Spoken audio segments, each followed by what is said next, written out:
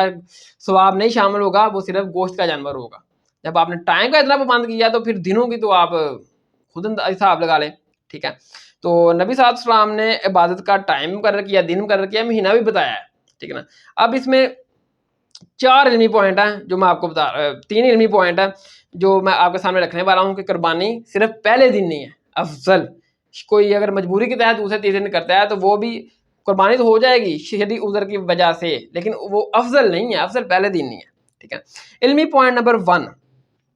یہ حدیث مشکات میں 1958 کا نمبر ہے 1958 کہ نبی صلی اللہ علیہ وسلم نے فرمایا کہ رمضان المبارک کے آخری عشرے کی طاق راتوں میں شب قدر کو تلاش کرو۔ اب دیکھیں کہ نبی صلی اللہ علیہ وسلم نے رمضان المبارک کا مہینہ ہی بتا دیا، عبادت کا مہینہ بھی بتا دیا، عشرہ بھی بتا دیا کہ آخری عشرے میں کرنی ہے، اور راتیں بتا دی کہ طاق راتوں میں آپ نے شب قدر کو تلاش کرنا ہے۔ اب ایک بندہ جو نا وہ رجب کے مہینے کی آخری عشرے کی طاق راتوں میں شب قدر تلاش کرے گا تو شب قدر ملے گی؟ نہیں ملے گی۔ اب ایک بندہ رمضان المبارک کے پہلے عشرے کی طاق راتوں میں تلاش کرے گا، شب قدر تو ملے گی؟ نہیں ملے گی، ٹھیک ہے نا۔ تو اب ایک بندہ جو نا وہ رمضان المبارک کے